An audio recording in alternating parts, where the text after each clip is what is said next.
Good evening. I'm Larry Crandall, the past vice chair of the Planning Commission. I am now serving in position 5 and am calling the meeting to order as the chair tonight. So I will now officially call the February 21st, 2019 Planning Commission City of Sammamish meeting to order. Our first item of business tonight, or our first item to do, is to take a roll, and I will start at the right end of the dais. Eric Brooks. Roisin O'Farrell. Mark Lewis. Larry Crandall. Josh Amato. Marc Bossman. Rituja Indapure. Please note that there's a quorum of 7 members of the Planning Commission here tonight. The next item of the business is to approve the agenda as distributed. Is there any discussion? If not, I'd like to have a motion to approve the agenda. So moved. Second. It's been moved and second. All those in favor of approval of the agenda for tonight's meeting signify by aye.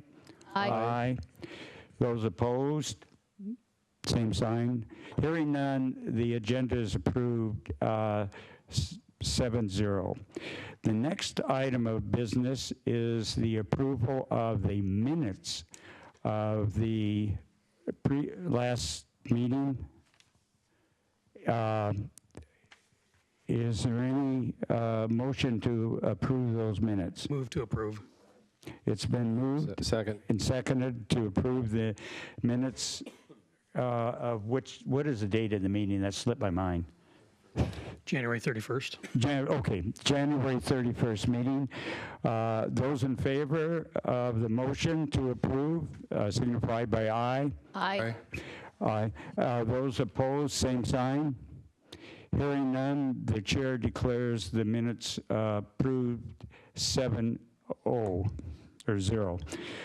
Now, prior to proceeding with tonight's agenda, it is important that we understand what our responsibilities are this evening. The purpose of our gathering is first to organize the Planning Commission for the year by selecting a chair and vice chair. The second reason for the work session meeting is to receive staff input on the Sammamish Municipal Code. Title 24 update. Title 24 deals with the interim comprehensive plan. After staff's presentation, we are to collectively and cooperatively review and discuss the presented material. After discussion and listening to public comment, the Planning Commission will deliberate and vote on a recommendation to submit the information to community development staff review, etc. Hopefully this clarifies the purpose of tonight's meeting. Yours truly, Larry Crandall, position 5. The next item on the agenda is new business. And tonight we have the administration and reorganization of the Planning Commission with the selection and election of the chair and vice chair. Prior to that, I would like to start by welcoming our new commissioners, Josh Amato and Mark Lewis, and invite them to give a brief introductions so we can get to know them just a little bit more. So I'll start with Josh on my left. Josh? My name is Josh Amato. I'm a new resident of Sammamish, and I'm happy to be on the Planning Commission. In my day job, I do digital marketing and communications, and I look forward to using my past experience to help the Planning Commission achieve its objective. My name is Mark Lewis. I've been a resident of this area since 1984 and recently retired after 33 years in law enforcement with the City of Bellevue.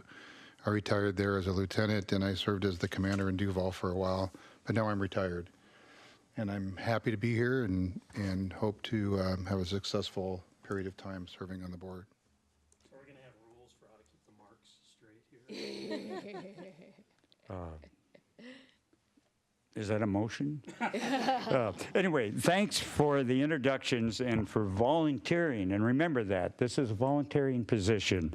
I'm not telling you not to expect a paycheck. It is just remember you have friends, family, and yourself first. This is your volunteering to serve the city of Sammamish. And no matter what happens, I just came back from, I was going to save this, but from the Northwest Flower and Garden Festival in Seattle.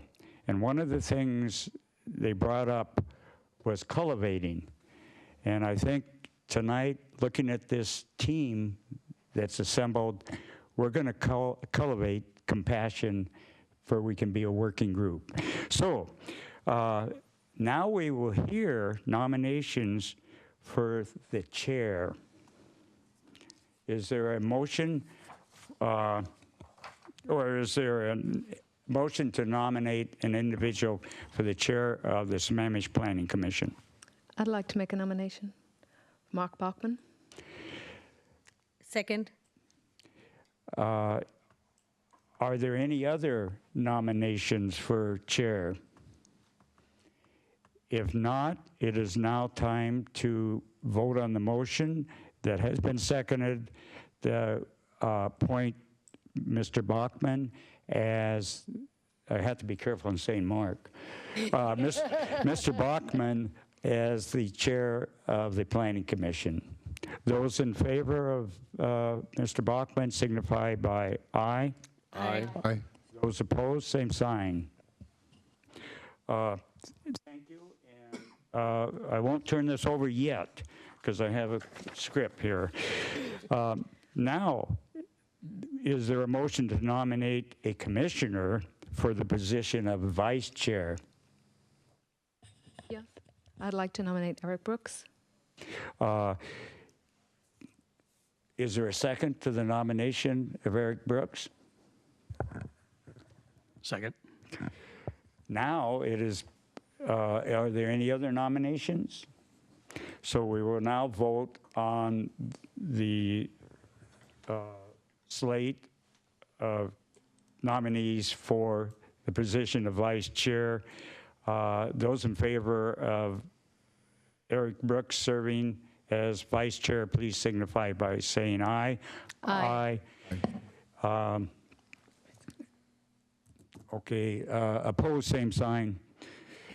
Now, one other item, and I just wanted to do this because I've been doing some reading.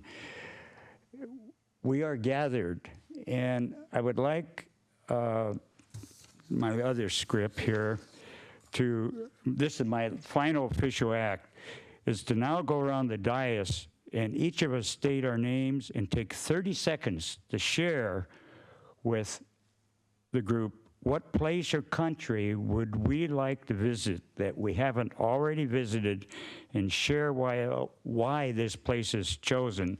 So I'll start out. Mine is Australia because I can speak almost their language.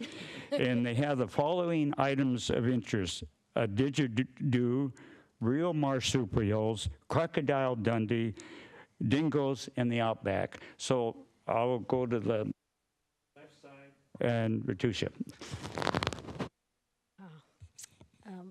I'm more of an armchair traveler, so this is a really tough question for me.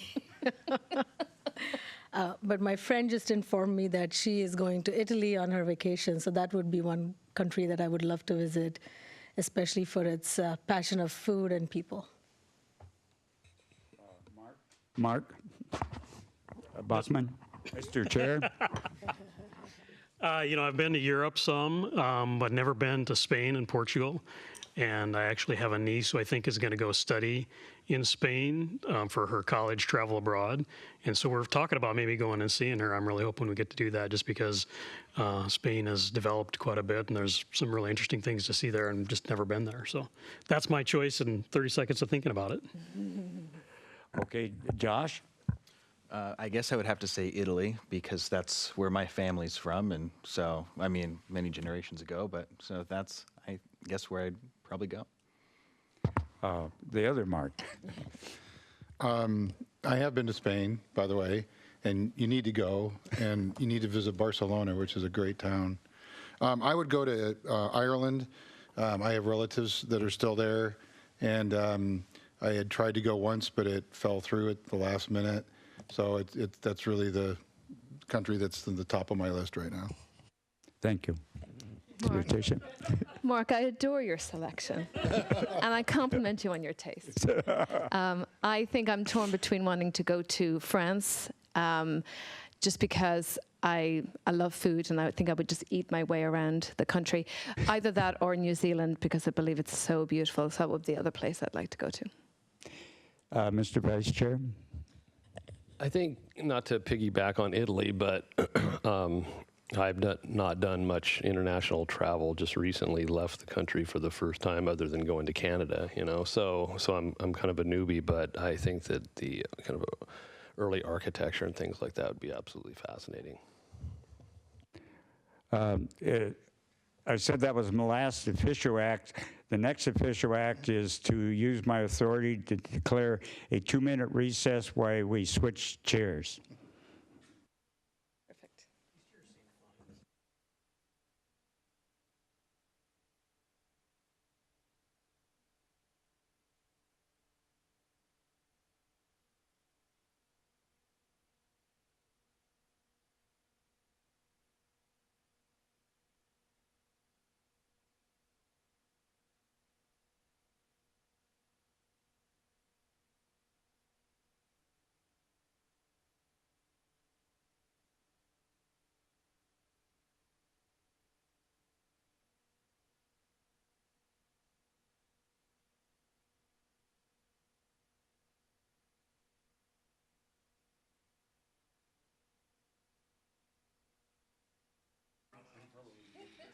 Those are not going home with me.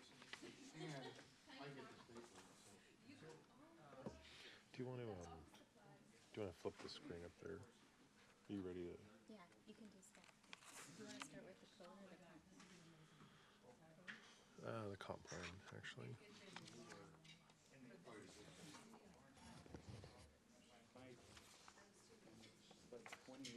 Oh.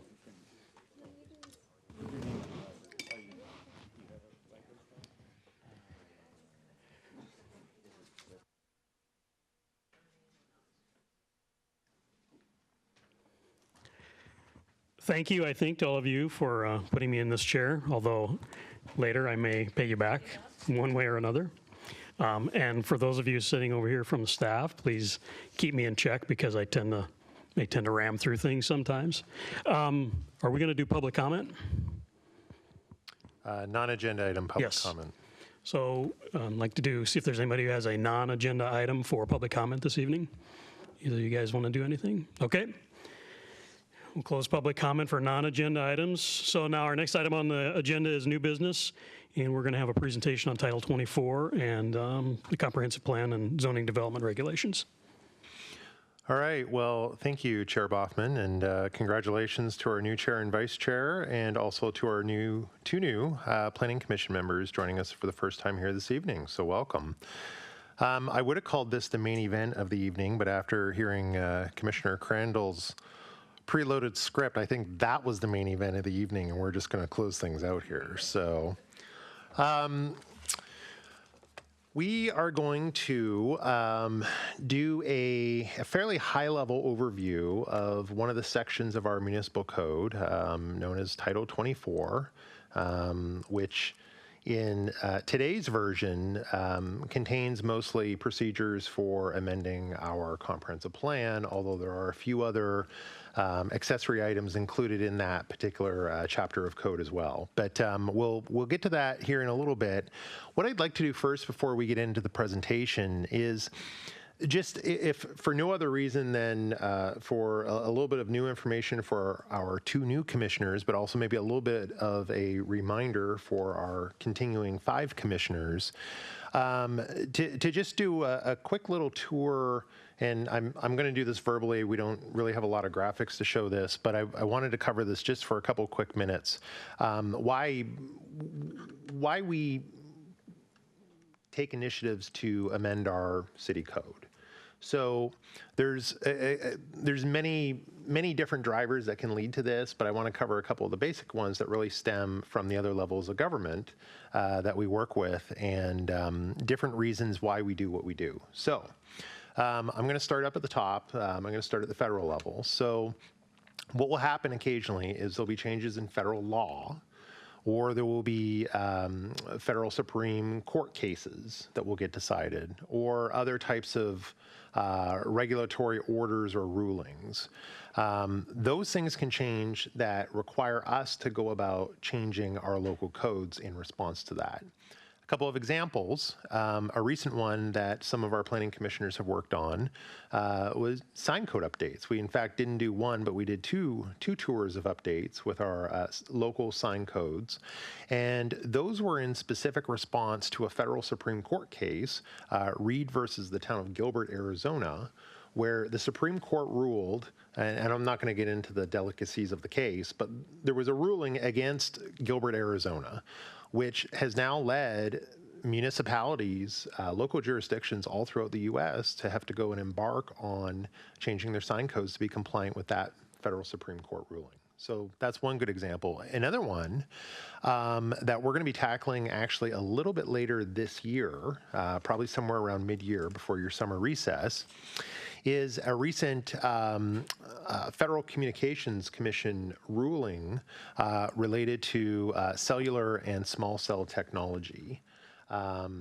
That ruling is, again, giving us cause to go back into our local codes to do some amendments to existing cellular technology code, but also to add some small cell technology provisions as well. So that's at the federal level.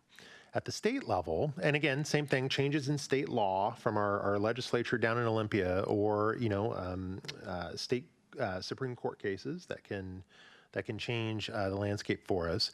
We've got a couple of primary drivers that are both different programs in state law. One is the big one, growth management.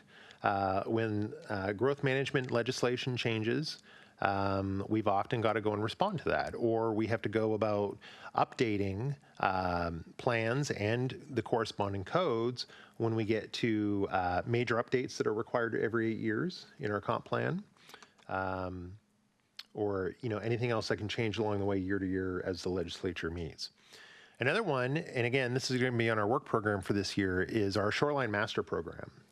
For our new commissioners, we have a set of regulatory requirements for the areas of the city, and there's 3 of them. There's the shore of Lake Sammamish, and then there's our 2 other lakes, Pine Lake and Beaver Lake, where there's a regulatory area around those water bodies that have a special set of regulations outside of the zoning code for the rest of the city. We're required to periodically update that as required by state law. Our last significant update to that was actually completed just a couple years ago. It actually took a few years for the amendments to go through, but we have a state mandated deadline a little later this year to complete the next round of updates. We've got a unique approach we're going to be taking to that we'll be talking to you about here in the next about 6 weeks or so, and we'll get into that a little bit. So then, Miriam's got this up here on the screen, the Sammamish Comprehensive Plan. So our comprehensive plan is developed in compliance with the Washington State Growth Management Act. This comprehensive plan, do you want to click on to bring up the, over on the left? Yeah. So we've got we've got two volumes to the comp plan. Volume 2 is background information that we've assembled to support Volume 1, which are the goals and policies. The goals and policies are traditionally in jurisdictions throughout Washington the primary focus of our legislative bodies when you look at updating or amending our comprehensive plan. There are a number of elements. All of these, I believe, are required. There is one optional element that we don't have, but if you look there on the left-hand side of the screen, you'll see land use, environment, housing, transportation, and so forth. Those are the different required elements under growth management that we have to include in our comprehensive plan. The idea is the comp plan will set out a 20-year planning period of a vision, a goals, and policies for how our city is going to grow during that time period. What happens is our comprehensive plan and our municipal code, our development, land use, development, environmental regulations that fit underneath the comprehensive plan have to be consistent. They have to work together. So when we go about updating our comp plan, often, or making changes to it on an annual basis, sometimes we've got to go and we've got to also go back then and do some work on our code and amend our codes to make sure that we've got that internal consistency between the two. Flip to the code. Okay, so you can see we started up high and we keep going lower and lower here. This gets us to our municipal code. The municipal code in its most basic form are the laws of the city. These are the laws, many of which you have input into as members of the Planning Commission, making recommendations to the City Council, but ultimately it's the responsibility of the City Council to legislatively act to adopt ordinances to put these into play into the actual code themselves. So do you want to scroll down a little bit on the left?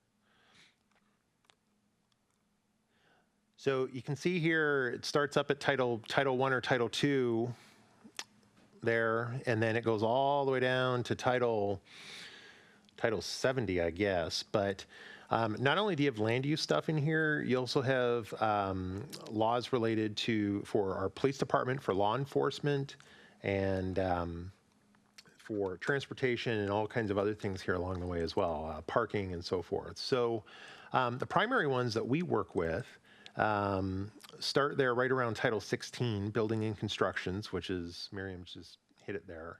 Title 19, subdivisions, 19A. Title 20, which contain our environmental procedures as well as administrative procedures for processing permits and so forth. 21A and 21B, which are really the heart of our zoning regulations and development regulations like setbacks and so forth. Title 23 is a really important one.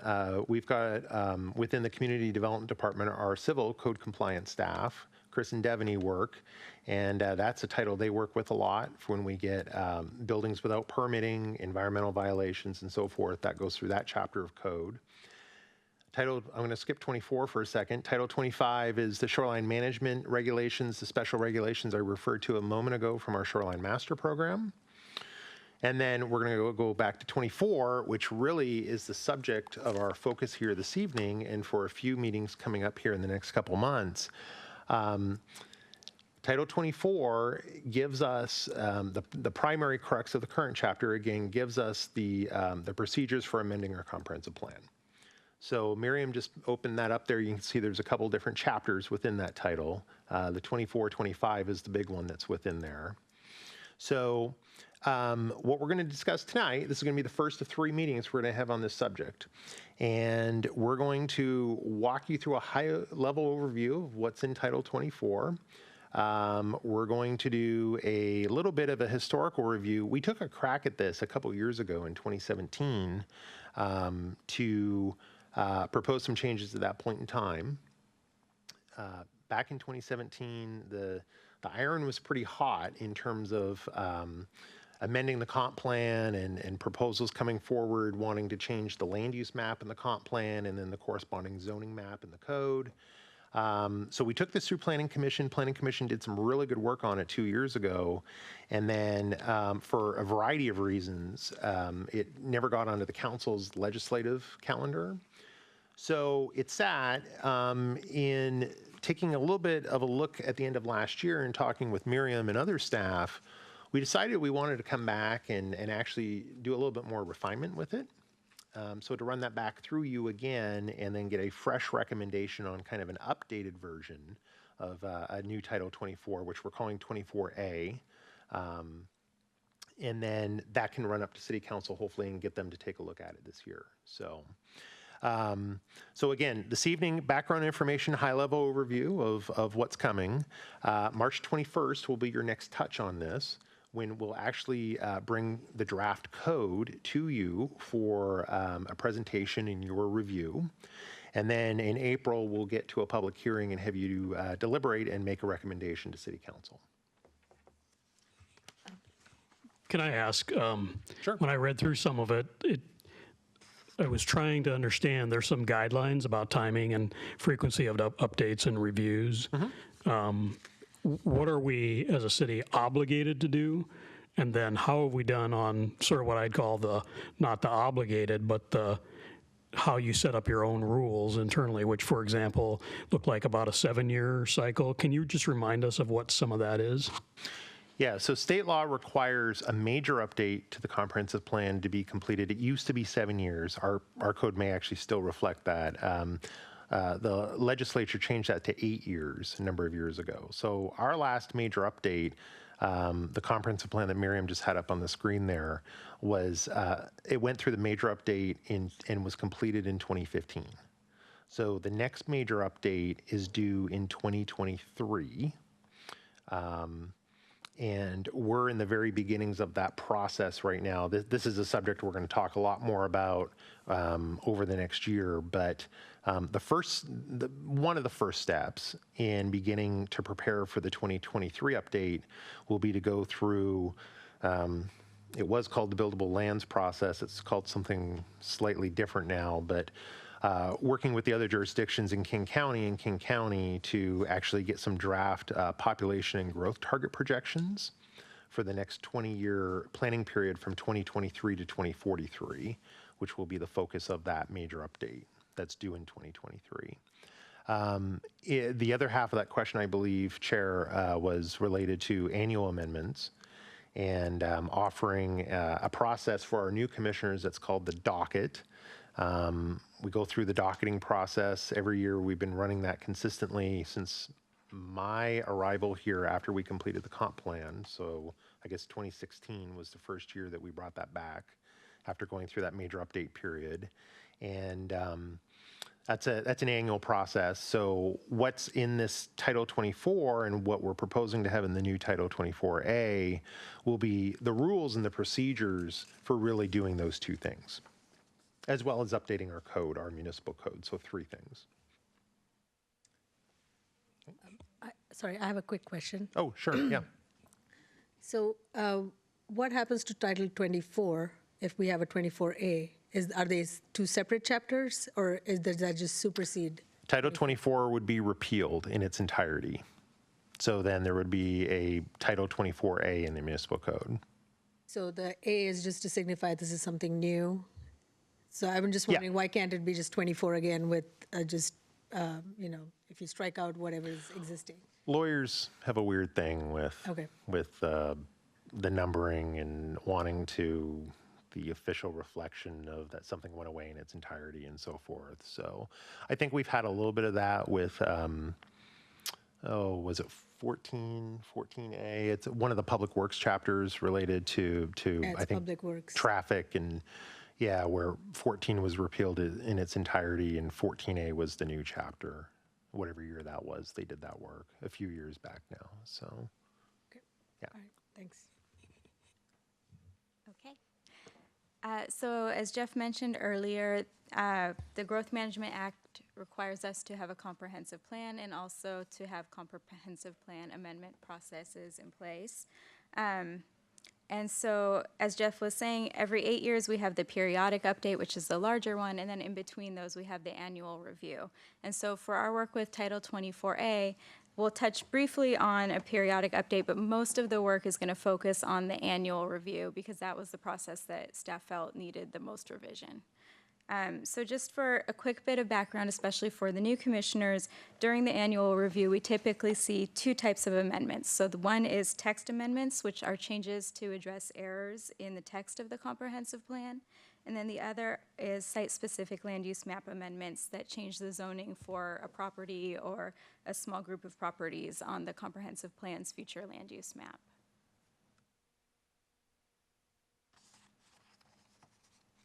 All right. So one of the problems when I don't follow the notes that Miriam prepares for me is that I end up covering material ahead of when I'm supposed to cover it. So I've covered most of this slide already, but the one thing I really do want to point out, in our existing Title 24, the first highlight there, existing code, that existing code we've had since 1999, and it was last updated in 03, which is when I believe that the first city comp plan was actually adopted. So we've still got language in Title 24 that refers to our comp plan as being our interim comprehensive plan. So just to give you an idea of the language gets dated because we've had a couple comp plan updates since then, and it's no longer interim, it is the real comp plan. But again, just quickly referencing back to what I said a few minutes ago, we did some really good work on this in 2017, had some really good actual public input during that process with the Planning Commission. So we didn't take that work and get rid of it and start over again. We've taken that work and we've just, we're building off of it a little bit. It's in legal review right now, some of the work that we've done and proposed. So we'll have that ready for you in a month to present to you. So it's really just building off of 2017 with some handful of additional refinements to get to the 2019 version of this work that you'll consider. So.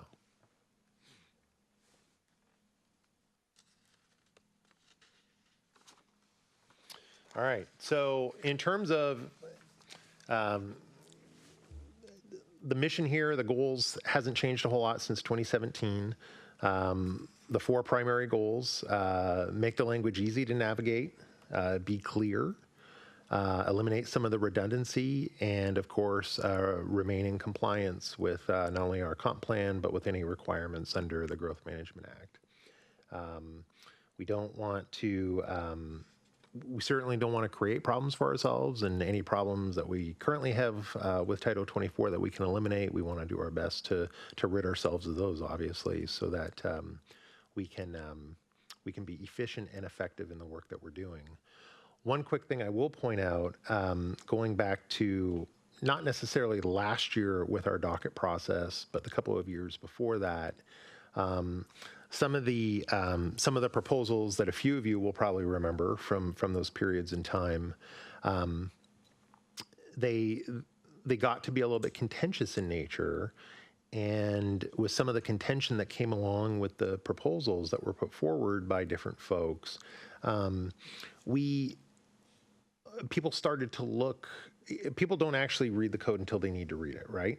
And when they go and start reading the code, it's usually because they're looking for a magic bullet or a hole of some sort that they can point to and say, look, I should be able to do this because of that. And so that's when we really started to take notice and really start to, I guess, maintain a log of some of the things that, boy, that doesn't make sense, or that conflicts with this over here, which really got us onto this project to start with. Going into 2017 when we brought it to the Planning Commission, some updates. So I think these four goals are really good, and if we can achieve all of these, it will be a job well done.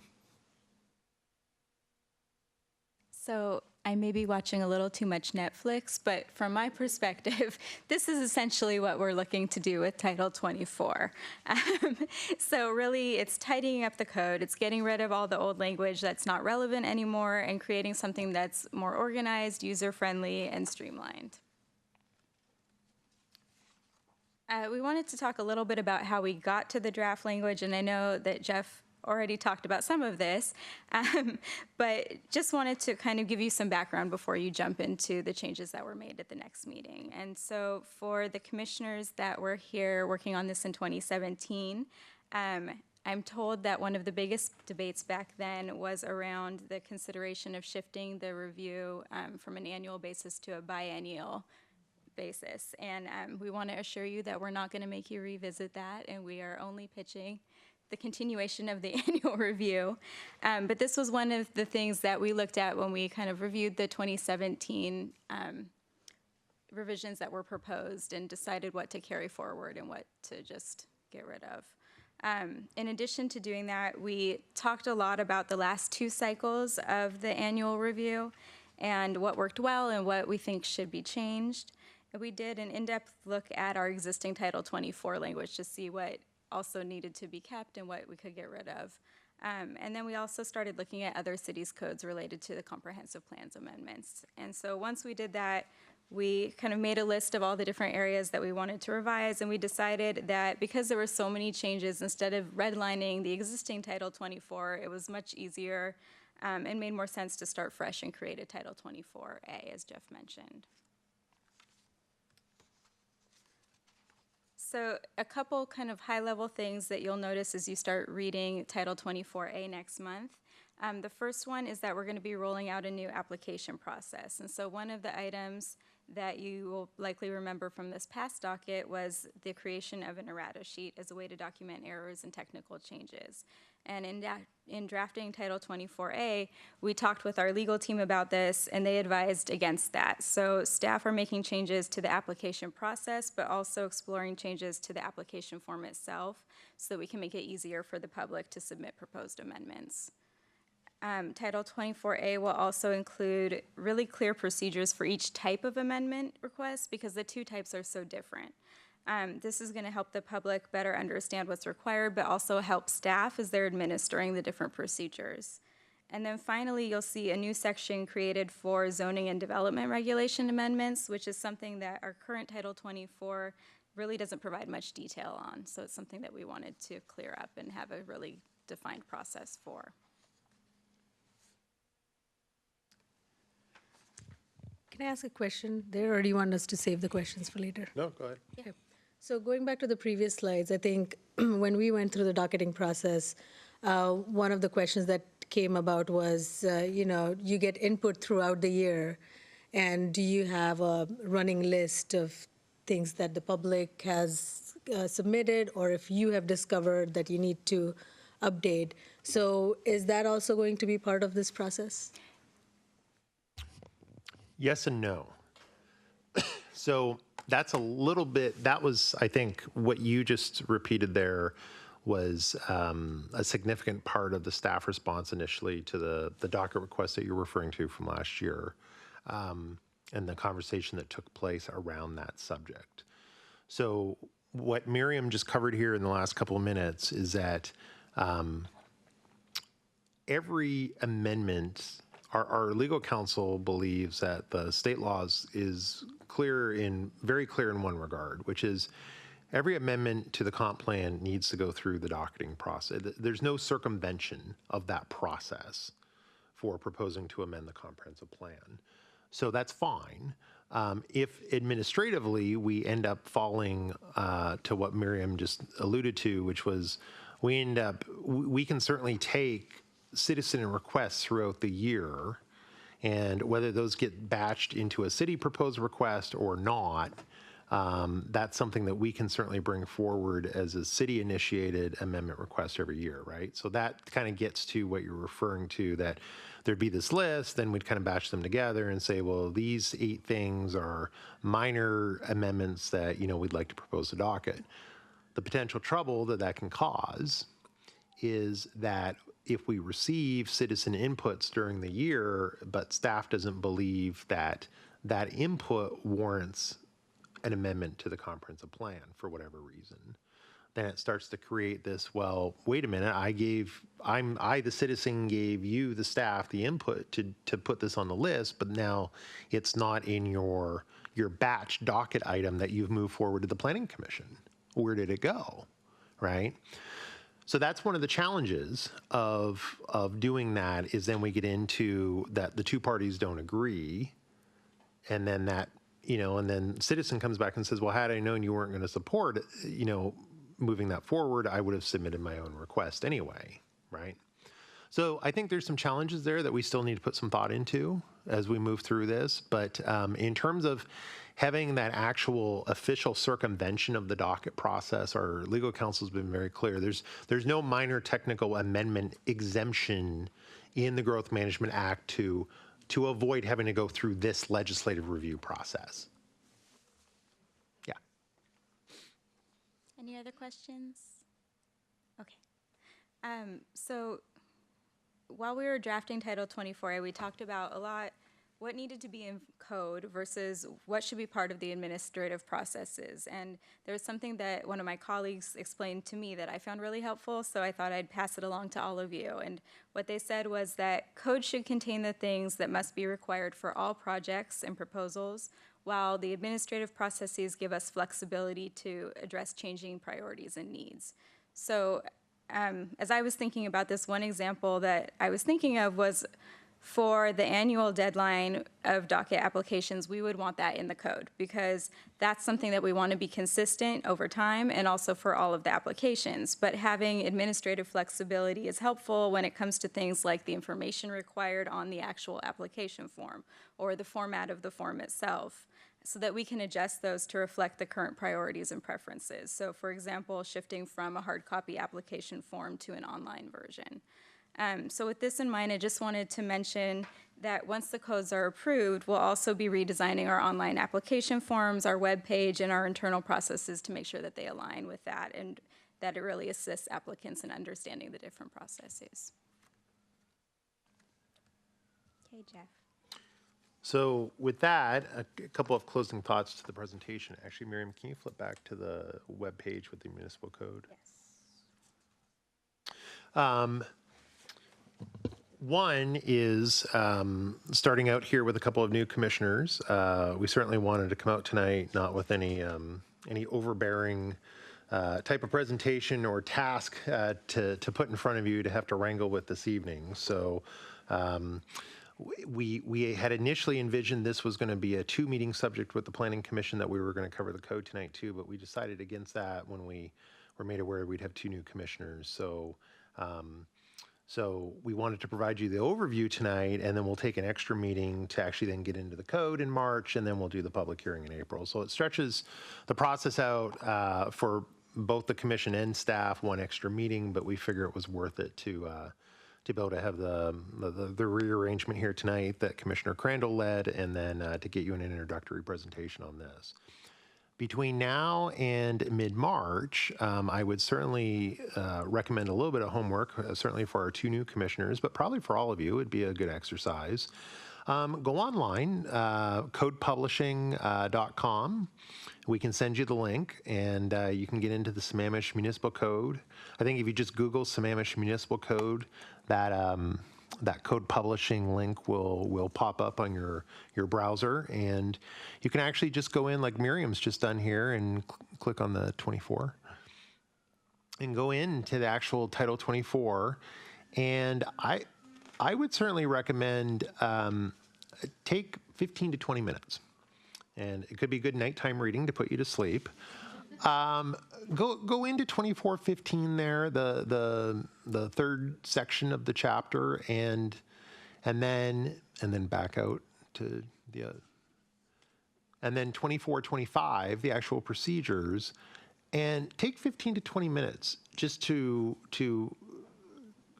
browse through those 2 sections of this chapter to really familiarize yourself a little bit with what's in there now. You don't have to learn it, front, back, and center, but at least take a few minutes to familiarize yourself with what's in there. And then when we get your packet materials out to you for that March 21st meeting, you'll be able to start to then track some of hey, oh, okay, boy, that didn't make sense to me when I looked at it online, but now it kind of reads hopefully easier and better. It makes more sense, right? And that'll help you prepare for your meeting on the 21st. We'll walk you through it on the 21st, and then we'll take some questions and any direction, of course, the commission would like to provide to us on the 21st in preparation for the public hearing in April. We'll take that direction too and go back and do some more work on it for April. So That actually concludes the staff presentation tonight. I'll turn it back over to the chair. We're happy to answer any other questions you may have this evening, and certainly work with you in preparation for the 21st of March. I would just offer and remind everybody that actually the link to the SMC is right in our packet, so you don't have to go search it. Oh, you got it. Great. Yeah, it's right in there, which is great. I wanted to ask, and I presume that this is a correct statement, one of the things in our housing strategy discussion was about creating some brackets and some requirements, or maybe we should say it as improving the process for individuals or groups to come in and propose docket items. And that sounds like what you're saying, and I just wanted to kind of confirm that that's the case. Absolutely. Bringing, again, those 4 goals that we showed you, the clarity was one of them, and ultimately we want to lead to be able to do the city's business more efficiently and more effectively. So, and certainly includes that subject. One other thing I wanted to ask is, I'm trying to perceive how heavy of a lift this is going to be to go through and read a whole new section of code. Because a lot of things we do, there's some reading, sometimes there's a lot of reading and understanding. This feels like it could be extensive, but maybe I'm just not quite tracking how much of Title 24 are we talking about revising, and because there's a lot there. I tried to read through the whole thing in the past few days and didn't get through all the way. So the new Title 24A, I believe, is about 9 pages with a lot of spacing in between, so it shouldn't be too bad. Yeah, that's not bad. Okay. Okay, I wanted to echo what the chair just said. If we go into our packets and keep punching on different things, there's a lot to read, and I have to also admit that I gave up after a while, but I was impressed. And speaking of the word impressed, if this is a segue, I liked the graphics that you had up there, the 2 that had 3 items on it, 3 little things. They were very clear, the horizontal use. That's a good way to communicate. I really appreciate it. So here is an opinion more than a question. And you talked about discussing lessons learned. And one of the things I written down, the very first thing is, how are we going to, depends on what kind of we we're using, how are we going to go about measuring the success of the adoption of 24A? I think I heard some things in there, but let's not forget we selected, prioritized, and now when we put them into operation, how do we determine if the 24A is a success? Okay.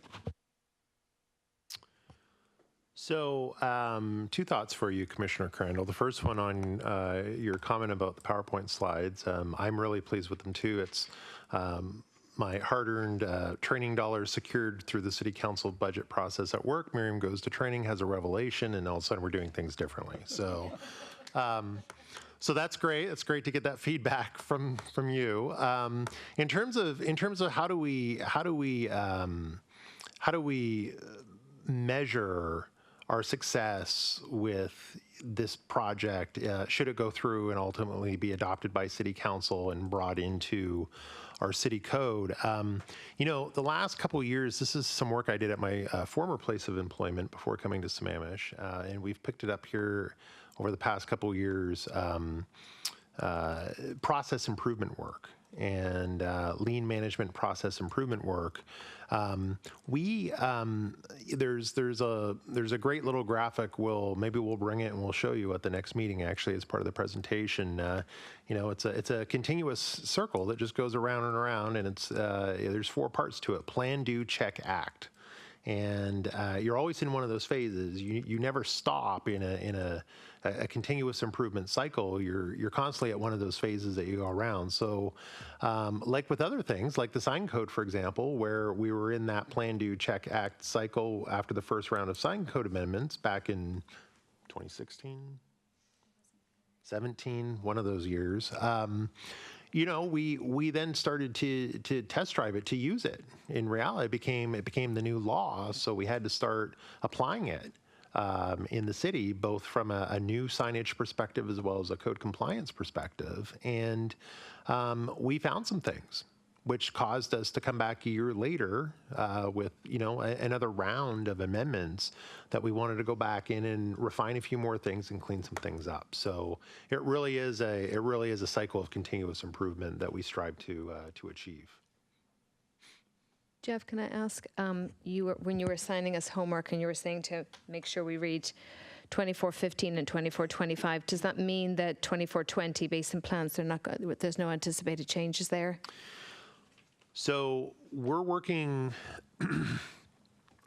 with our legal counsel as well as our public works staff right now as to identifying whether the language in 2420 is necessary to have in code. It may not be, so it may just get repealed and not replaced in any form or fashion. Or if it is necessary, is this the best home for it? Or is there a better home somewhere else in the municipal code for it? So that answer we're still working through, and we do expect to have that answer for you a month from now when we come back on this. Yeah. Anyone else with questions? Miriam, I think you had mentioned that you are working off of some other cities, and that you're using them as reference. So maybe can you tell us a little bit more information about them, and then piggybacking on Commissioner Crandall's question, how are you evaluating the best practices that are done there, and which are we absorbing? So really what we were looking at was structure, how they've structured things, some of their decision criteria that they are using. And we looked at Bremerton, Mill Creek, and I looked pretty heavily at Shoreline because I had heard multiple people mention it. So we looked a little bit at their structure and modeled some things after that. But obviously we have our own procedures that we have to take into consideration here as well. Right. I think the fear that I have is, we don't want to lose the intent of what the code says for our city. Right. And just makes it clear. So, yeah, I think we'll have to sort of read it with a fine tooth comb, but at the same time, not get bogged down in that. Yeah, I guess one of the things for me, being really new to looking at municipal code, comparing ours to theirs, was there was a lot more detail in ours in terms of referencing the RCW verbatim that they didn't have. And so theirs seemed a lot more streamlined. And so we tried to kind of mimic that streamlining, but keeping it very specific to our text amendments and our site-specific Good to know. Thanks. I think given the fact that so much of our code is kind of adopted, I think this is really exciting that we can kind of start fresh and start with something new. And I can only believe that it's particularly exciting for you guys as far as, this is something new and fun. It is. It's been really exciting for Miriam, actually, given that she's really getting into this, code analysis and code writing work here, taking her first couple cracks at it with a few different things she's been working on, including this. But just more of a general comment, from a historical context, a lot of our development codes were really just copied and pasted from King County Code when the city incorporated back in 1999. So there's been a real blend of work done on the development regulations and procedures over time. A lot of it has been kind of nickel and dimed, piecemealed, but then there have been some wholesale components that have changed over time, whether that was from incorporation or in this case, with the adoption of the first comprehensive plan. So anyway, it's some cities, they will, Miriam mentioned Shoreline. Shoreline was in a similar situation in 1995 when they incorporated. They adopted King County Code pretty much copy and paste. It only took them 4 years. It might have been the level of development activity they were experiencing that the copy and paste code wasn't working for them from a development regulation standpoint. They burned the entire thing in 1999 and adopted a brand new unified development code back at that point in time. They've continued to build on that over the years periodically with updates and so forth. But they rid themselves of everything 4 years later after incorporation and kind of started over again from that regulatory standpoint for development. So we've taken obviously a much more prolonged approach to updating our codes, but this is a really good example of something that is long overdue for an appropriate update and again to bring those efficiencies and some effectiveness to the work that we do in this arena.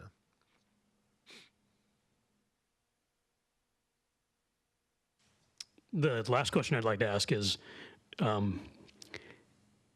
this, to what extent is this on the council's work plan? In other words, are they very aware and expecting this to come their way?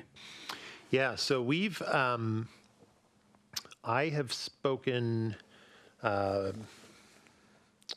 certainly with the mayor, I believe with the deputy mayor as well, related to this.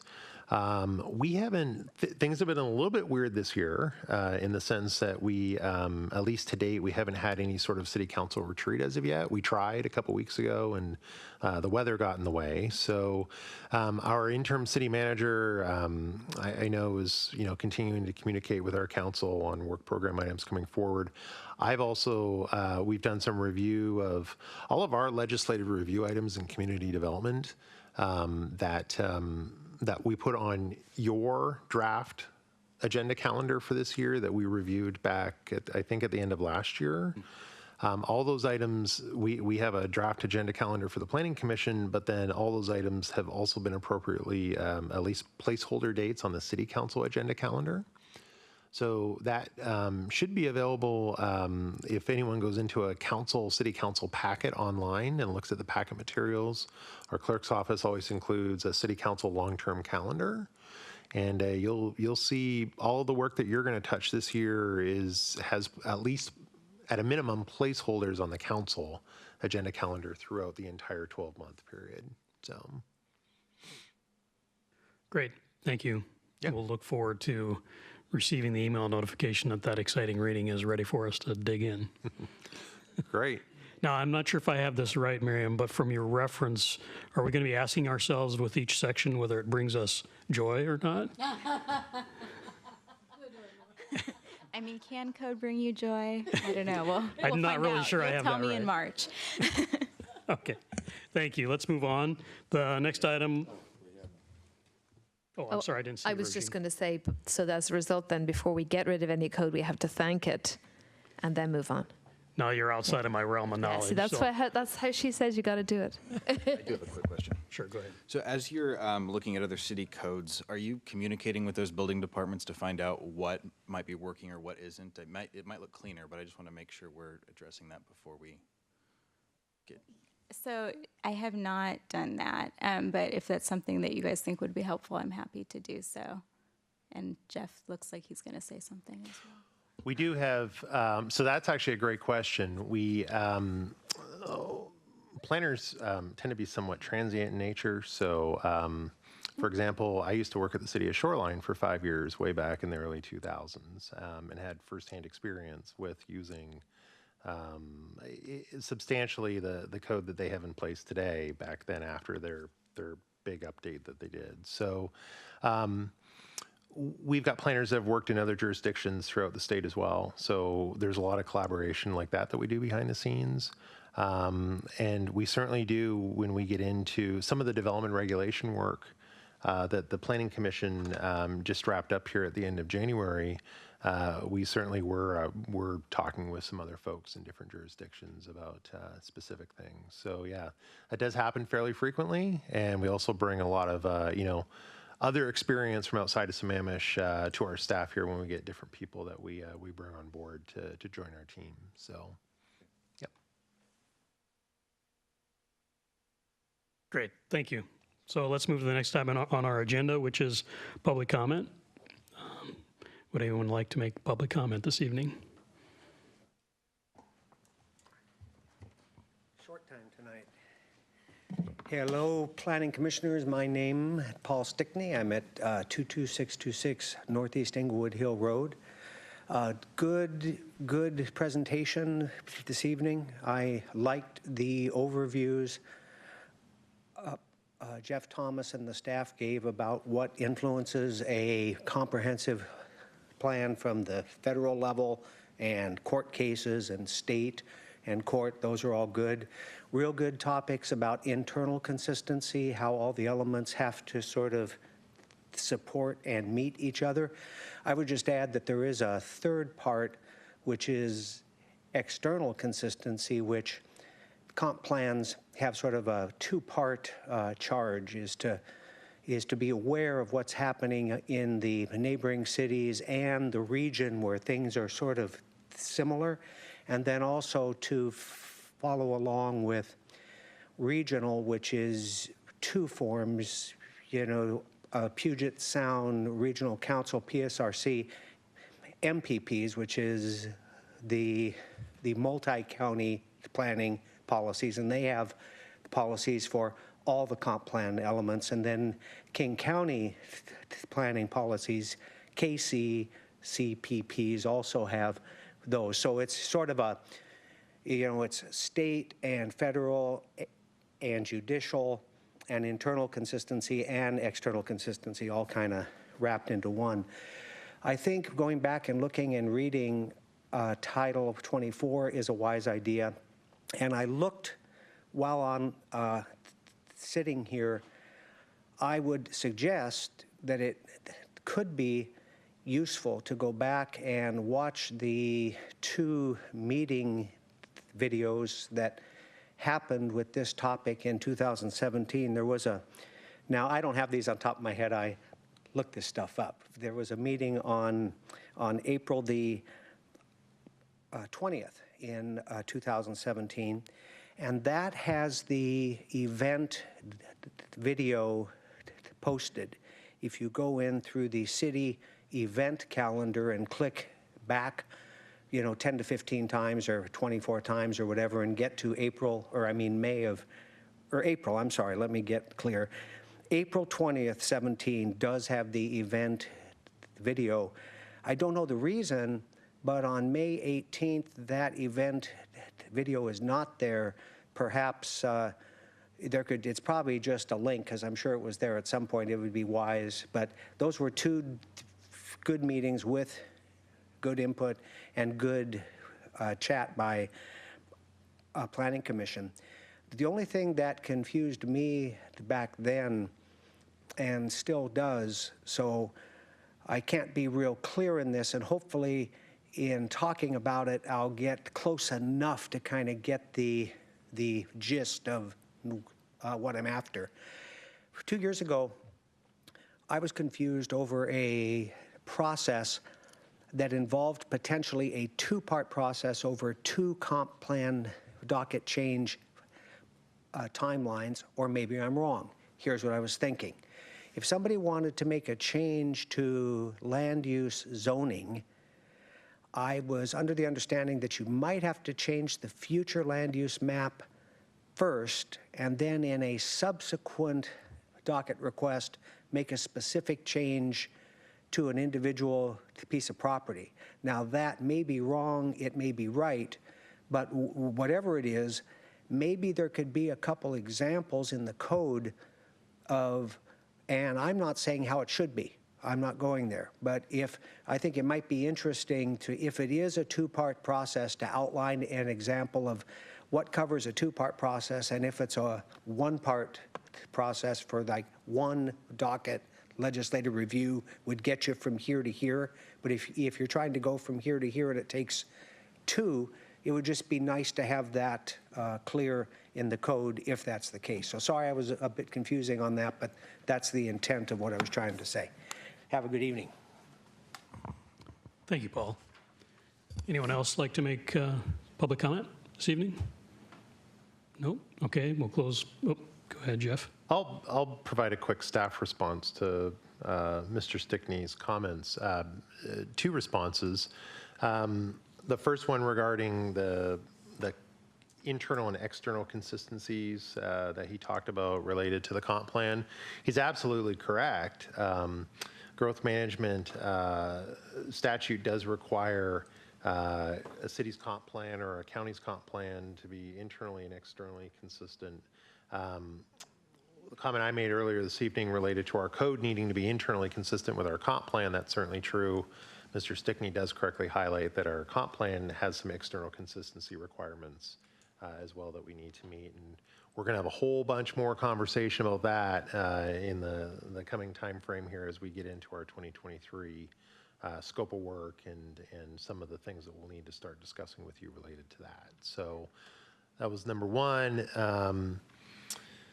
Number two, the part about the title, the new Title 24A, Mr. Stickney's comments about the land use map in the comp plan and then the zoning map in the municipal code.